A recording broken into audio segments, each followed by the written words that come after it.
ഇന്ന് പെരുന്നാളാന്നല്ലോ. അപ്പൊ രാവിലെ നേരത്തെ അങ്ങ് എണീറ്റു. എന്നിട്ട് ഇന്നലെ എടുത്ത മൈലാഞ്ചി എല്ലാം കൂടെ ഇളക്കി കളയായിരുന്നു ഞാൻ രാവിലെ തന്നെ. ഒരിക്കലും ഞാൻ എക്സ്പെക്ട് ചെയ്തില്ല ഇങ്ങനെ നല്ല വൃത്തിയായിട്ട് വരുമെന്ന്. കുഴപ്പമില്ലായിരുന്നു, എക്സ്പെക്ട് ചെയ്തതിനേക്കാളും നല്ല വൃത്തിയായിട്ട് വന്നു മൈലാഞ്ചി ആക്കിയപ്പം. ഇതിന്റെ തലേന്നത്തെ വ്ലോഗ് കണ്ടവർക്ക് മനസ്സിലാവും, ഞാൻ രാത്രി കുളവായിട്ട് ഇട്ട് വെച്ചൊരു മൈലാഞ്ചി ആയിരുന്നു ഇത് ഈ കൊലത്തി വരുമെന്ന് ഞാൻ വിചാരിച്ചില്ല. ബട്ട് നല്ല രസമുണ്ടായിരുന്നു. എനിക്ക് ചന്ദ്രൻ പിന്നെ ഒന്നും കൂടി ഇഷ്ടപ്പെട്ടു. എന്നിട്ട് ഞാൻ നേരെ പോയി കുളിച്ച് നിസ്കരിച്ചിട്ട് പുതിയ ഡ്രസ്സൊക്കെ ഇട്ട് ഞാനാ ഇന്നലെ രാത്രി എടുത്ത് വെച്ച ഡ്രസ്സ് കുളമായപ്പോ ഇന്നും കൂടെ അയൺ ചെയ്തിട്ട് പിന്നെയും ഇട്ടു.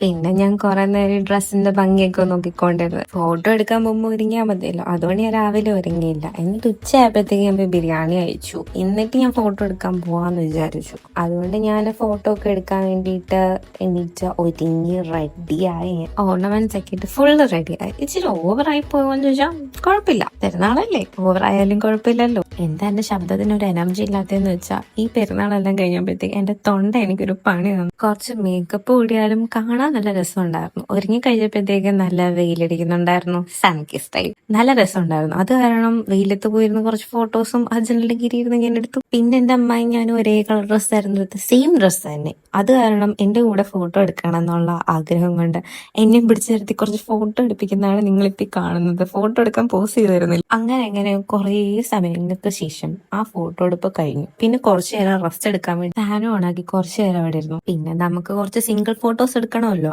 അതിന് ഫോട്ടോ എടുക്കാൻ വേണ്ടിയിട്ടാണ് ഞങ്ങൾ രണ്ടുപേരും ഇപ്പൊ ഇങ്ങോട്ടോ പോകുന്നത്. സ്ഥലം ഇങ്ങോട്ടാന്നൊരു ഐഡിയ ഇല്ല. പിന്നെ സ്ഥിരം ഫോട്ടോ എടുക്കുന്ന സ്ഥലത്ത് തന്നെ അവസാനം വന്നു നിന്നു. പിന്നെന്താ വന്നു. പിന്നെ കുറെ ഫോട്ടോസും വീഡിയോസും കുറെ എടുത്തോണ്ടിരുന്നു. ഞാൻ ആർക്കും എടുത്തു കൊടുക്കുന്ന ഫോട്ടോസ് ഒന്നും ആർക്കും അങ്ങനെ ഇഷ്ടപ്പെടാറില്ല. എനിക്ക് വലിയൊരു ഫോട്ടോ എടുക്കാറില്ല. എങ്ങനെയോ ഭാഗ്യത്തിന് നമുക്ക് ഒരു ഫോട്ടോയെങ്കിലും നന്നായിട്ട് കിട്ടി. അതെനിക്കൊരു ആശ്വാസം. എനിക്ക് മിക്ക ഫോട്ടോസും എടുത്തിരുന്നത് ഇവളാണ്. പക്ഷെ എനിക്കൊരു ഫോട്ടോ തിരിച്ചെടുത്തു കൊടുക്കാൻ എനിക്ക് പറ്റുന്നില്ല, എനിക്കറിയില്ല. എന്നെ പോലെ ആരെങ്കിലും ഒക്കെ കാണും, നമുക്ക് ഫോട്ടോ എടുത്ത് തരും, പക്ഷെ തിരിച്ചെടുത്ത് കൊടുക്കുമ്പോൾ കുളമായ പോവും. അത് നമുക്ക് നാച്ചുറൽ ആയിട്ട് സംഭവിക്കുന്നതാണ്, നമ്മൾ മനഃപൂർവ്വം ചെയ്യുന്നതില്ല.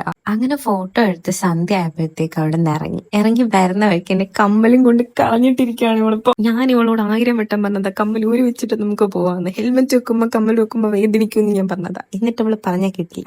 പോട്ടെ, അതെന്തായാലും ആവട്ടെ. നമ്മളിപ്പം ലോഡഡ് ഫ്രൈസ് കഴിക്കാൻ വേണ്ടിയിട്ട് വന്നതാ. വിശന്നിട്ട് വയ്യ, ഫോട്ടോ എടുത്തിട്ട് വയ്യ. അങ്ങനെ ലോഡഡ് ഫ്രൈസ് വന്നു. ഉഫ്, എന്ത് ടേസ്റ്റ് ആണെന്നറിയാവോ ഇത് കഴിക്കാൻ.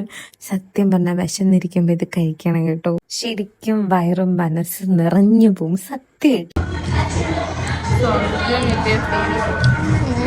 സൂപ്പർ അല്ലേ? അങ്ങനെ ഫുഡൊക്കെ കഴിച്ച് ഫ്ലാറ്റ് ആയി, നല്ല ഉറക്കം വന്ന് ഇല്ലാതായി. ഞങ്ങൾ അങ്ങ് വീട്ടിൽ പോയി. അപ്പൊ ഇനി അടുത്ത വീഡിയോ കാണാം. ബൈ.